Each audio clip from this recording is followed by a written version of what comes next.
on him to assist in trainings even after that time. So he has been doing this for about 10 years. And as I said, I'm very pleased to have him, to be working with him this morning. One comment I do want to make as we go through this, we're giving you general guidance. When you have specific questions within your municipality or county or board, you do need to be looking to your own attorney who can advise you based on your local ordinances, based on your local practices. Those are things that we may not be aware of. We'll give you general guidance, yes, but for the specific questions, we're certainly not overstepping or getting around the advice of your specific attorney. And I guess my third main point as we get started is these are certainly times that nobody ever expected. I'm used to hearing advice from my parents of hard times in the past, whether it be wars or the Cuban Missile Crisis or whatever, and we haven't had anything like this. So we are all trying to get through it, and that's really what this is today, is how we can work with and comply with the Open Meetings Act, yet still comply with the social distancing requirements. John, I don't know if there's anything you'd like to say in introduction before we go forward, sir. Yeah, thanks, Frank. And thanks for that introduction, making me officially a has-been. I'm coming to you today from Winchester Hall, and it's a lovely historic building, but that day when it has, in the spring, when it has to transition from heat to air conditioning is a rough day. So if I look like I'm in a sweat room, that's why.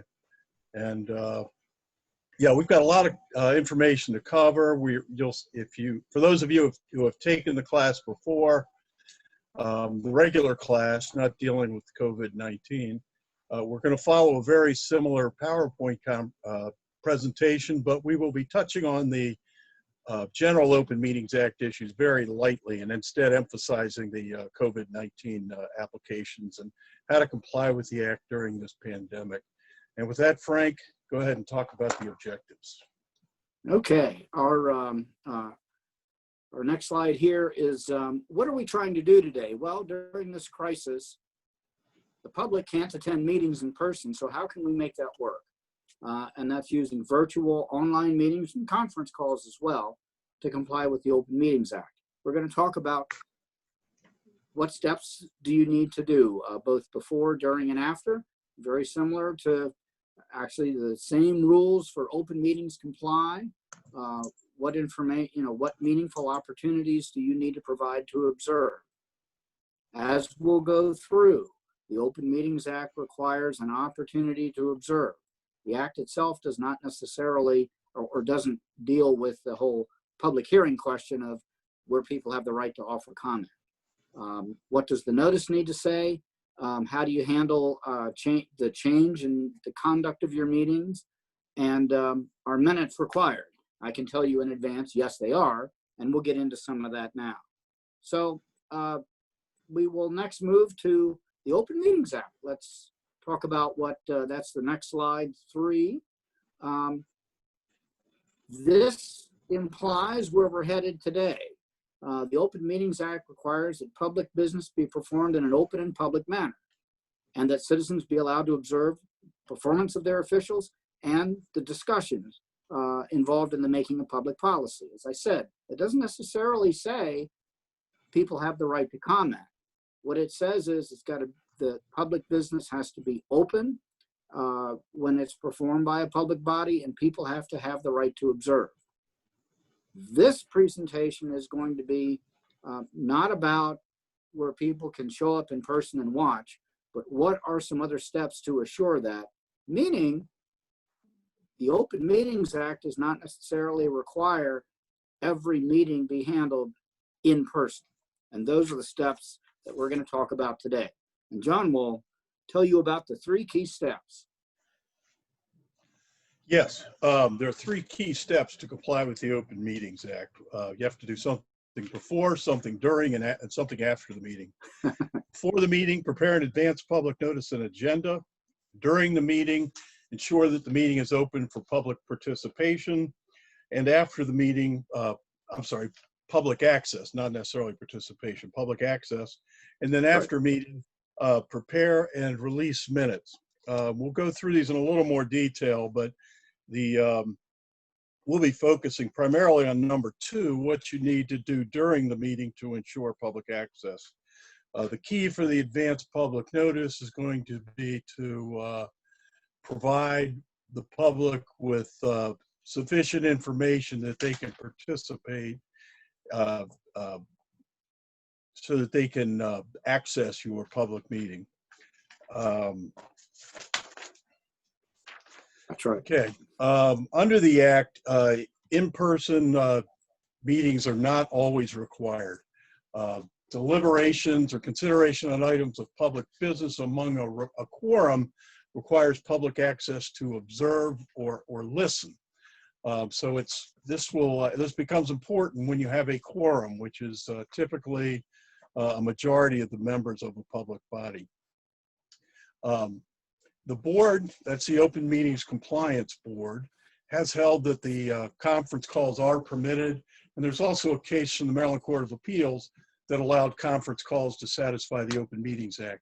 Now, that particular case was a zoning hearing where one of the individuals on the board couldn't be there in person, so I believe it was a he, participated by conference call, and the court said that was fine. The other members, I think there was 4 other members, were present at the meeting, so that's a little bit different than what we're talking about, but the principle still applies, that conference calls can be held so long as they're accessible to the public and the public can hear all the comments and discussion. So are virtual meetings permitted? Yes. The Open Meetings Compliance Board has held that the Act does allow conference calls, but you need to comply with each of those 3 things before, during, and after the meeting. A virtual or online meeting satisfying these requirements can comply with the Open Meetings Act, and you'll see there's various ways you can do it, Zoom, Skype, Google Hangouts, Microsoft Teams, whatever it might be. You could also have an in-person meeting, that is where your board is in there in the meeting itself, but that the public participates through some sort of live feed or remote. One recommendation we have that you should consider, it's not a requirement, but you might consider, is not everyone has electronic communications available. They may not have internet connection at home, they may not have a computer or a tablet, and how do they participate? And if that's an issue in your particular jurisdiction, please consider adding a conference call option so that just about everybody can participate. This is really coming up, obviously, as a result of this pandemic crisis, but it's possible once you get used to using these virtual meetings, you may consider future uses of them if and when we return to some sense of normalcy. Frank? I am ready, sir. So the question is, we have to provide access to the public. That's the observation requirement. The question is how to do that. Well, the meeting must be reasonably accessible. Reasonable means accessible to the community being served. That is, John was just touching on that a bit. If you're serving a community where there really isn't a good deal of computer access, then conducting a meeting purely by Zoom or Google Meets or some other step without a conference call is not necessarily going to work. That's one reason why we say having that conference call option tends to work pretty well because it's a good backup and it helps to ensure compliance. Let's say there's a future challenge. Let's say you have somebody wanting to now observe, can also be listen in by calling in, but they may not have the computer connection. Or what if their computer connection fails as well? Again, Reasonably accessible doesn't necessarily mean perfect, but it does mean consideration of how the community is going to access the meeting and whether they have the means, reasonable means to do so.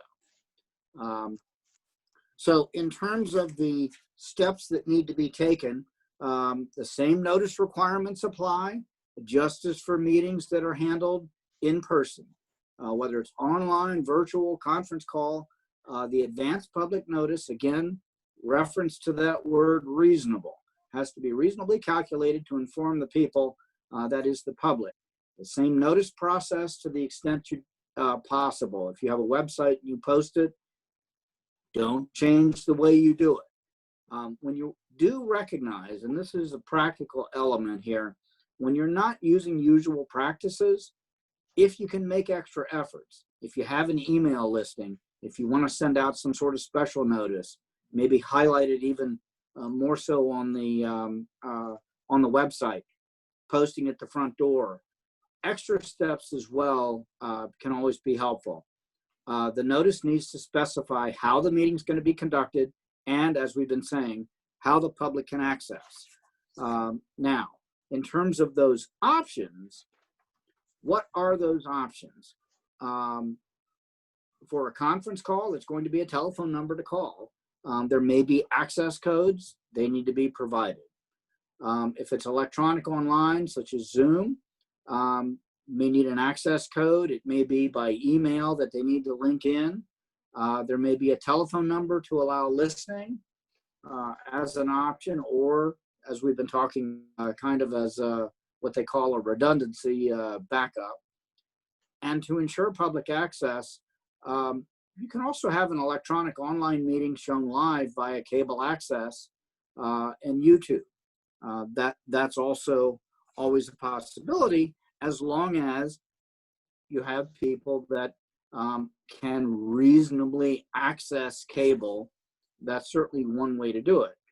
We would still recommend, even if you do rely on that largely, to have the conference call backup so that people can listen in. Again, it's also reflecting the fact that both the board and the Court of Special Appeals in the 2011 case have said the conference call, have verified that the conference call option does satisfy the main elements of the Act. Now, what are some other requirements that also apply? Certainly an agenda, which is not the same as notice. Notice is saying we're having a meeting. The agenda says what you're going to be talking about. That agenda will specify the order of operation, what the topics are. That is, per the general code, the general practices code, to be given out at least 24 hours in advance. But that can be adjusted in the midst of the meeting, certainly. Often that is necessary. And then, as John was saying, those three things, here's number three, the minutes. Usually at the following meeting, but you do need to provide the minutes as well. And then John is going to start our discussion about closed meeting requirements, which really also apply in the same way, but there are some practical differences. Yeah, closed meetings are the same in that there's got to be an exception that applies, and you've got to provide the reason to close. And there's 15 reasons in the code why you may close. Importantly, remember that just as when you have an ordinary public meeting with public participation in person, you must have a meeting, a vote in public to close the meeting. Now that becomes very awkward it's awkward in person. It's maybe even more awkward on phone, but it still needs to be done on phone, virtual, what have you. So you need to have that meeting open to the public, virtual, and vote to close, and then have your meeting staying within the exception. Now you're probably going to want to hang up, log off, whatever on your virtual meeting and call in again for security purposes. It's difficult to know who might still be lingering on that phone or that virtual meeting, but there may be technical ways to do that without hanging up. But that's just the point there, is that you want to keep the meeting closed and keep people out, and having a separate call in accomplishes that. Right. The minutes after the closed meeting, really nothing changes there. They still need to specify the same things. Keep in mind that if you have a administrative function, you do need to, there's a special provision dealing with that and include the subject matter discussed, the date, time, place, and persons present. Frank will tell Okay, you about so the exception. yes, John had mentioned the 15 exceptions, and they all still apply. I note that all are to be construed narrowly, just as they would in, shall we say, normal times. What this is a listing of some of the main ones, such as personnel matters, receipt of legal advice from your attorney, litigation matters, which can involve advice from staff. That's in the midst of active litigation, real property acquisition, collective bargaining. There at the end, one of the new ones is cybersecurity. If there's an identified risk to information resources or network management, that can be a reason to close. And there are a number of others which may involve economic development proposal to keep somebody in the state or in the community, collective bargaining proposals. Once those are approved, that requires approval in an open meeting because that's an element of public business that people have the right to observe. But if you're in the midst of negotiation, there is a closed meeting session allowed to go through some of those details. And part of that is because otherwise you're giving quite an advantage possibly to the other side or some other competing parties. So a big part of this, and I know a lot of folks who have joined us, what sort of preparation is going to be required? Advanced meeting preparation is indeed key to make this work. That may be considered an administrative function, which isn't subject to the Open Meetings Act, meaning you can actually discuss how this is going to operate as a public body, but it is limited. The limit is the discussions have to be on practical and technical matters, basically as to how to operate the meeting. How are we going to link in? Who's going to raise their hand at what particular point? What are some of the protocols? Possibly even setting the agenda. What goes first? What goes second? That doesn't require notice or a motion to close unless it happens in the midst of a meeting, in which case it would. Again, emphasizing that function, the administrative function exception, which used to be known as the executive function, does not allow discussion on matters of public business or public policy that would otherwise be required to have a discussion in a public setting. Okay, when you're running a virtual public meeting, there's a few things you probably should do differently. Now, these are not necessarily requirements of the Open Meetings Act, but instead some best practices that'll help the public when they observe this kind of virtual meeting.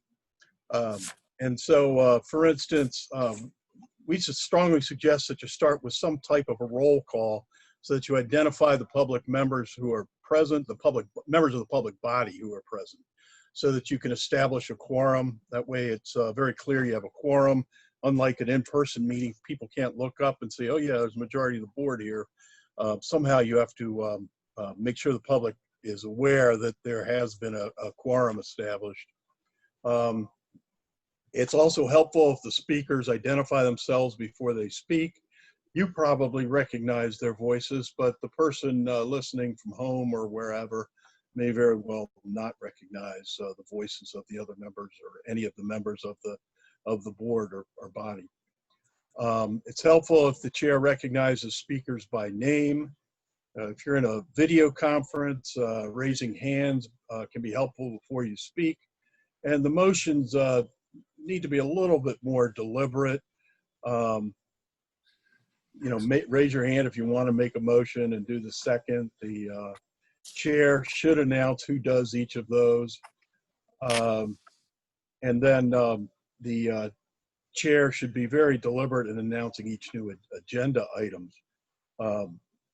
Probably For those of you who do votes by raising hands, that probably doesn't work very well in a virtual meeting. Even if each of the public members is being shown on the screen, and they aren't always showing all members. You know, sometimes right. it's hard enough to see a hand go up when you're there in person, but to see it on the screen, I mean, you may not know, but I just raised my hand 3 times. And so it's a little hard to see sometimes.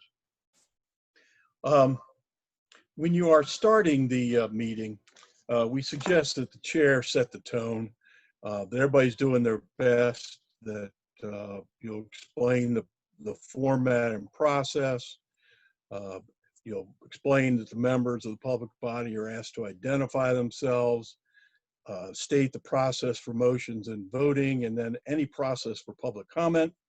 We'll talk about public comment a little bit more in a minute. That is one of the most troublesome parts of having a virtual public meeting. And it can also be helpful just to mention that it would be nice to be patient, that there's going to be miscues. I haven't watched, you know, even the more professional things on television, you know, that you see lots of mistakes these days. So I think most of our public bodies are going to have mistakes. So anticipate that and maybe apologize up front. And then don't forget to start with that roll call of the members of the body. Some other of the practicalities. When you're not using your customary and usual practices for a meeting, let the public know. Maybe add something in your notice that if you're going to be doing something a little bit different. The notice now, this is the notice that's before the meeting. You have to provide in that notice how the public can access the meeting for observation. So maybe, you know, as Frank said earlier, call-in numbers, ways to link to Zoom, that sort of thing. And as before, we recommend a conference call. So the advance notice is critical, and attempt to use the same type of notice process as you have used for your ordinary meetings, in-person meetings in the past. Frank? Okay. Now, as we had mentioned before, the Open Meetings Act requires the opportunity to observe, or if it's a conference call, to listen in, so that people can be aware and see or hear for themselves how public business operates. It doesn't require public participation. But as we're presenting this, we understand very much so that there may be other requirements that apply. There may be a public hearing, whether it's a zoning matter or perhaps an ordinance. There may be your municipality or county may have a time for open public comment. There may be some other specific requirements that do apply that allow public comment. For instance, if you vote to close, the public do have a right to comment and oppose that. So what we can, there's probably no perfect answer to that, but if you establish a process, they need to be consistent. It needs to allow equal access to public comment. The focus needs to be on maximizing the opportunity. Now, part of that is recognizing this isn't a perfect system. We're working with what we have to make sure we can get the public comment in front of the public body to the extent possible. So if it's oral comment, it's certainly appropriate to say, look, if you're going to comment at the meeting tonight, which is set for 7 o'clock, we need to hear from you in this manner. It might be a phone call or an email, as long as people have reasonable access to email by, say, 2 o'clock in the afternoon. Then you line the folks up, you have access for each individual, and then allow them to offer their public comment. John and I here have had some measure of experience here the last couple of weeks, as I'm sure the rest of you have. And some of what we're offering are what we've tried, and it can work. We had, I believe, a couple dozen people lined up for public comment for a couple of meetings that we have had in the city of Gaithersburg so far. So that can work. That can be a way to make it work. Again, you want to maximize the opportunity. Now, the right of cross-examination and adversarial hearings, those are special challenges. The best I can offer you is that that's going to require clear chair direction. It does happen. You can go through with that, but where we have been advising being very deliberate getting into the meeting in a virtual setting, that also requires a great deal of deliberation. That also means don't assume that it's going to be easy. Don't assume we can just jump in. Don't assume everybody can see what's going on. So you're going to have, the chair really does have to be very clear to say, there's an objection. This is the manner in which you need to raise that objection. Again, clarity is going to be required in that. Now, some other practical steps when public participation is needed. Note that as we've been saying, it doesn't always have to be in person, unless, of course, there is a local ordinance or applicable law, and that's where we were saying earlier, always for specific advice, check with your county or municipal or attorney that advises your board directly. Public comment can be provided by prior notice, as we have talked about. It's also email comment nowadays. If you go back 25, 30 years, there wasn't. I actually remember, and I think John probably does too, a time when there wasn't such an opportunity for email. But you can allow for email comment prior to the meeting for consideration at the meeting. If you have, say, whether it's a zoning issue or some other issue before your county or county board or city council or what have you, it is sometimes wise to delay the final decision until the next meeting. Again, keeping the record open. Let's say it's a public hearing setting. In the meantime, say for another extra week or so, because at that point, what you have done is maximized the opportunity for public participation. And that's what we were suggesting. That's just an extra step that you can go through, again, giving another option. And that can be true even when you have the pre-scheduled lineup for, in some cases, what may be by conference call or even Zoom or other steps, actual public comment as opposed to written public comment. But again, in terms of the Open Meetings Act, these are practical suggestions to deal with that public participation reality where it is required. But again, to underscore, it's not actually an open meetings requirement. Okay, Frank, we're starting to eat into the question time, so maybe we'll get through these last few slides rather quickly. I think we can. Some of the, when the practical participation is required, there are some practical steps you might consider including. Public comment does not always have to be in person. I know in Frederick County, we've had some council meetings where the only kind of comment that's been allowed has been either through emails or voicemail, or but there have not been anyone allowed to provide live public comment. There certainly are. We're working on some technology that will allow that and may have that very soon, but as of right now, we don't have that yet. So you can just use email, letters, phone calls, voicemails, those types of things. But and I think that's under these circumstances that would be considered sufficient. Yeah, and this is remember, it's not a requirement for the Open Meetings Act to allow the public participation, but you very well may have requirements for public participation in adopting an ordinance, either under your charter or state law or whatever else your guiding principles may be. Okay, we did want to, just as we do during the when we give the more broad open meetings training, a reminder on other electronic deliberations on public business, because after all, a lot of this is, if not almost all of it, is finding a new way to do business and involve the public. We do remind you that transmitting information by email and text without discussion, just in terms of sending information between a public body, can be fine. And again, we're talking about members of a public body as well as a quorum. But discussion and deliberation on matters of public interest by the quorum is not. And there was the recent Open Meetings Compliance Board decision from last summer involving Talbot County, which underscored that these reply all emails can be a problem based on the public's right to observe.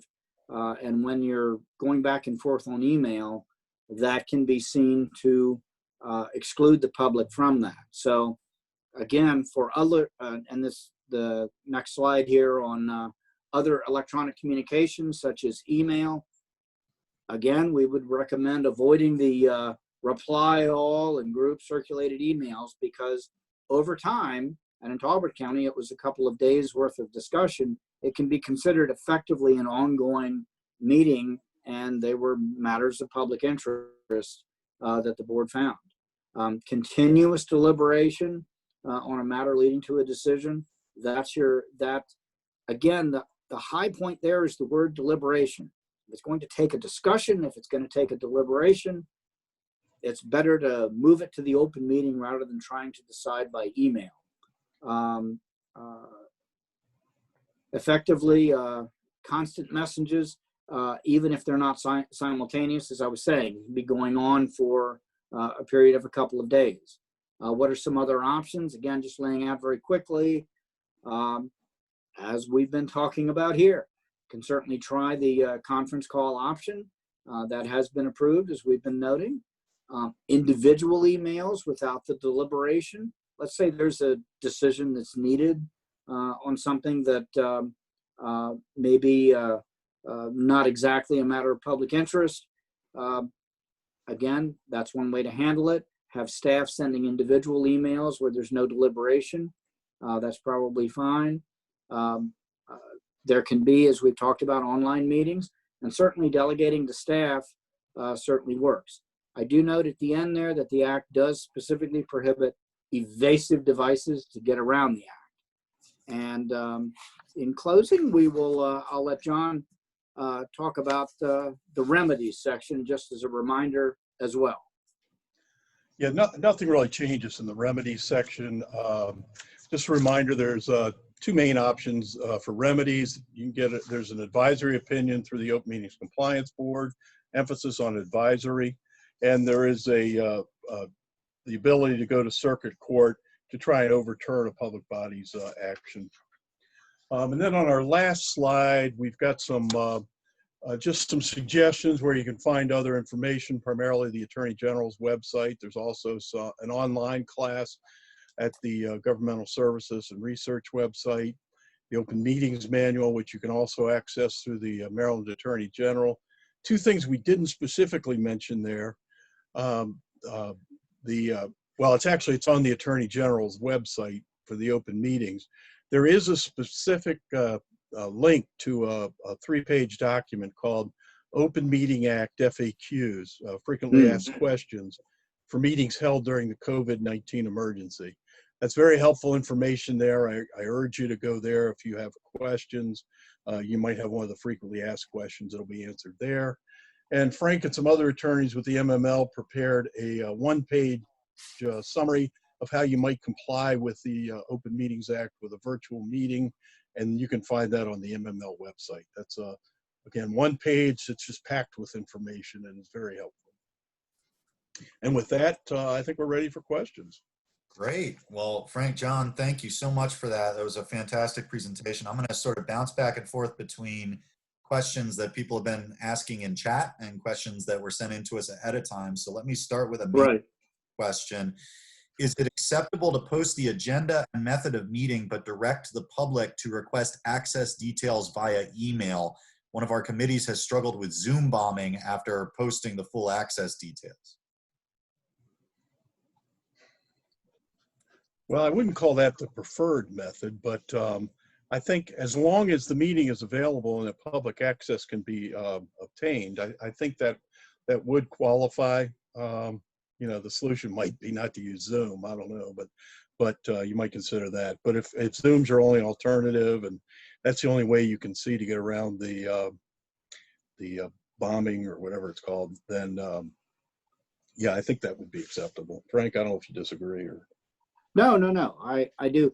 Now, I will say that there is another version of Zoom that that is a bit more secure and isn't as susceptible to the bombing, I believe that is a paid service, and that might be worth looking into to try to prevent that. But again, we have also recommended the conference call option as a backup too, just in case there is an interruption to the Zoom meeting element of that. All right, thanks. So there's maybe a more general question here from one of the ones that was submitted in advance. Are you allowed to close a meeting without a motion? No. You still must have No. a meeting. You still must have a motion in open session before you go into closed session. So that requirement still applies. There has to be a public vote on going into closed session. And in fact, there are times when you will have an open meeting purely for that subject to decide on whether to go into a closed session or not.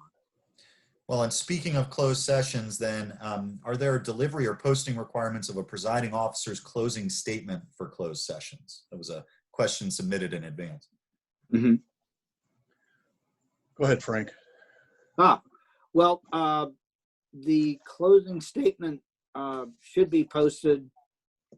I would say it certainly should be posted in the same way that you would post your minutes, and basically it would be part of the minutes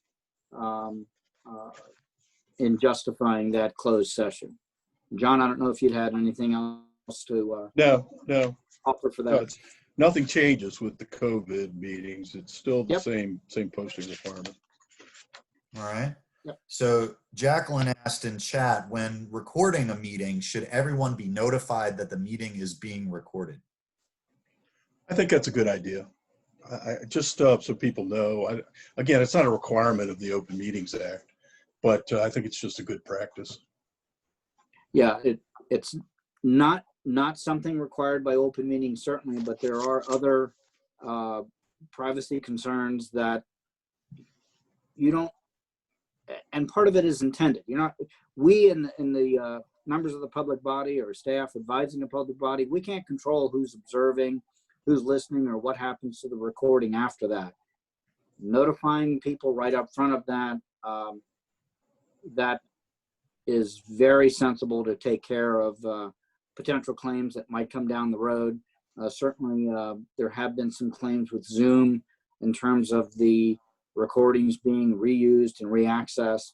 So as long as folks understand that, again, it's as much of what we're dealing with in terms of going through and handling meetings in this way, step by step, let people know up front about that.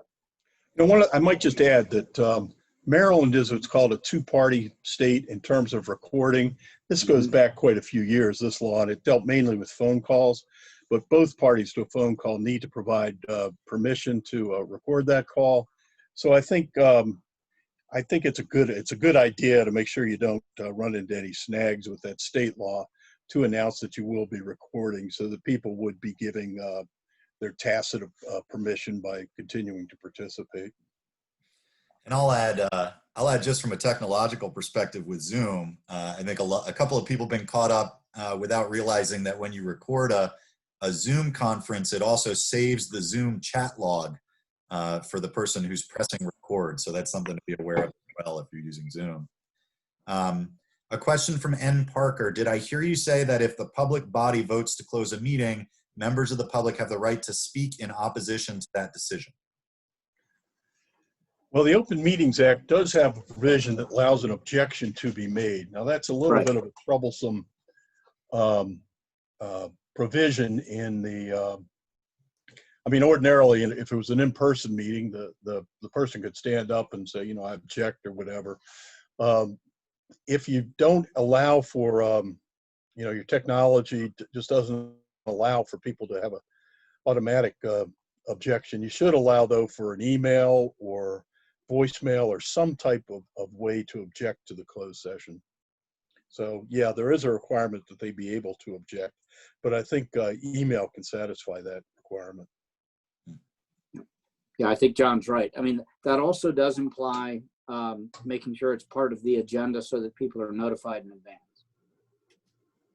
Okay. Can someone be asked, this is, was asked directly, privately to me on chat. Can someone be asked to leave a public meeting? Can they be banned from attending future meetings? And how is that handled for virtual meetings? Yeah, those are always very difficult issues when you have disruptive people at the meeting. I mean, if they truly are that objectionable or that big of a problem that they're interfering with the meeting, yes, you may have them removed. There have been court cases on that. Folks assert a First Amendment right to be able to speak. So you do have that concern, but they also have to be respectful of the public body. And, I mean, if you've watched congressional hearings, you certainly have seen them escort folks out when they start screaming when someone stands up in the back of the room and starts shouting when someone speaks. So yes, you may, but I would use it cautiously. John, I do my best not to watch congressional hearings. I don't know about you. I wasn't recommending it. Maybe that shows what a dull life I lead. Well, I don't know if you two can answer this, but we got a question about whether anyone has developed a written set of protocols for conducting a virtual quasi-judicial meeting, such as a land use case. And I don't know if you two have an answer to that. If somebody else listening does, you can feel free to share your thoughts in chat. I'm not aware of anything, and I have not developed. And in fact, frankly, we've avoided having them because of those concerns. And so far, I think it's been okay. I mean, the courts aren't meeting, so I think that's reasonable to say that the local body wouldn't necessarily have to have those types of meetings. But that's in general. There may be some specific requirement that you do have to hold those meetings. But I'm not aware of any. If anyone is, that'd be great. I'd like to see them myself. Yeah, we did touch on that. That's the cross-examination right, and where you have an adversarial hearing. As John said, it is more difficult because you have to be much more deliberate in a virtual setting.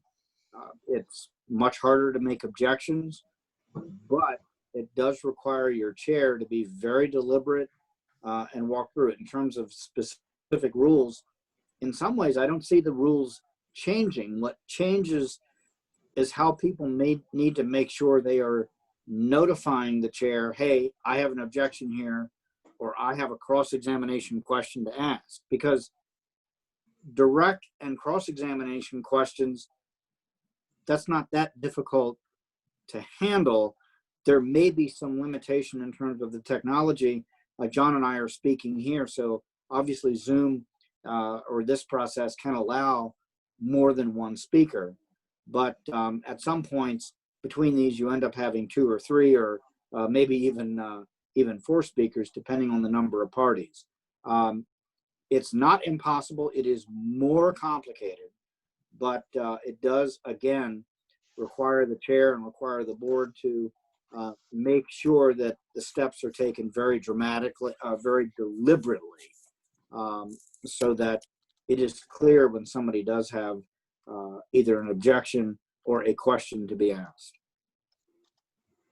All right, so here's another question we got in advance, and you spoke to it a little bit, but just want to refocus on it for a second. So when we're talking about conference calls, are public telephone conference calls sufficient, or do you need to use video as well? No, a conference call can just simply a telephone conference call can comply with the Open Meetings Act. Now you got to allow the public to participate in some fashion. So make sure you have adequate capacity for however many people you think might want to participate. But that's no different than selecting an appropriately sized room for your meeting. But no, you can have just simply telephone. It doesn't have to be video. No, in fact, the conference, as we were saying earlier, the conference calls have been the one step that the board Open Meetings Compliance Board and the Court of Special Appeals we were talking about earlier have approved. We are walking through this and recommending that, yes, the virtual meetings will also work, but it's the conference call element that has been approved. That's great. That's helpful because I think everyone's reaching a level of Zoom fatigue given the number of Zoom calls everyone's been on. I can relate. Yeah. Do minutes need to be posted, or are there other options for distributing them? There is a strong recommendation, I believe is the way Right. it's worded in the act, that they be posted. There's Frank, do you recall? I'm actually trying to look it up as we talk here for the exact wording of that. Well, they need to be basically immediately available. If somebody comes in and asks, they don't have to be posted, but let's say if the county office building or city hall or what have you, if somebody in a normal time were to come in and say, hey, I need the minutes, they need to be provided. That doesn't necessarily, if posting isn't something you're doing, then you don't have to necessarily change what you've been doing. But if somebody emails, let's say in this time when you may have your public building closed, and say, I want a copy of the minutes, well, then they need to be sent pretty much right away. The reason why we recommend posting is because that's an easy way to do it. Look, it's immediately available, and that satisfies the requirement. But the issue of that requirement doesn't necessarily require that, let's say if they ask for a meeting from a few years ago, that the minutes be immediately provided, but that immediate provision, or as soon as possible, really applies to meetings just over the last couple of months. And that's why posting makes the most sense. I did find a specific provision in the act while Frank was speaking, and it reminded me, it's in section 3-306 of the general provision articles, subsection E2, which states, to the extent practicable, a public body shall, so it's mandatory, shall post online the minutes or recordings required to be kept under the Open Meetings Act. So yeah, to the extent practicable, you should post them online. Right. These days, I mean, so long as you have a website, and I think all but the very smallest of towns and municipalities probably have those. Some of the public bodies may not, but Right. the municipalities, I would think, have them, and I would strongly urge you to post them online. And the act requires it to the extent practicable, and I'm not sure these days why it wouldn't be practicable. But anyway, that's the answer. Okay. In a conference like a Zoom conference where some people are calling in on phones instead of with their face and name on it, can the clerk or another member of the body ask for the full names of participants? Yes. Yes, I wouldn't see why not. From Jesse Carpenter, we have a resident who always objects to closed meetings by publicly tweeting that the council is holding a, quote, secret session, unquote. He does not object at the time of the vote, but in advance of the vote and always on Twitter. Does this count as an objection that must be reported? So he's objecting sort of, but on social media and in advance of the meeting. Does that have to be reported? Gosh, I wouldn't think so. I mean, you happen to know about this individual, but if I were to simply tweet something about a meeting here today, how could you possibly know about that? So I mean, the act is silent on that. It does not address that. I mean, if you want to be, overly cautious, keep it. I don't think you need to report it to the Open Meetings Compliance Board. But Frank, you may disagree. The act No, is silent. I agree with you. No, I think that's offering public opinion outside of the meeting, and the concern I could see is requiring us to survey. It doesn't require a survey. If somebody as part of your meeting agenda objects, then yes, there you do send that documentation into the board. But short of that, no, I would agree with what John said, that there would be no requirement to provide that. To follow up on the minutes conversation from a second ago, just to clarify, the minutes do have to be voted on before posting, correct? Well, they should be, or they should be identified as draft. Right. One or the other. Okay. Right. Once they've been voted on, they should be noted as approved minutes. Prior to that time, it's basically a summary of what happened, but it's not official minutes. Yeah, so the draft minutes do not have to be posted. Once they've been adopted, they do. And if you do, I mean, you certainly can post the draft documents, but I would suggest you clearly mark them as draft. All right, final question before we close down. So for a virtual public hearing where the public may testify, is there any concern under the Act if there's a registration deadline the day before the meeting to sign up to testify? So somebody could still attend but can't necessarily testify if they miss the deadline. Mm-hmm. Well, I can say that the Act doesn't address the public hearing element, and John may have some practical suggestions too, but that's really what we're offering.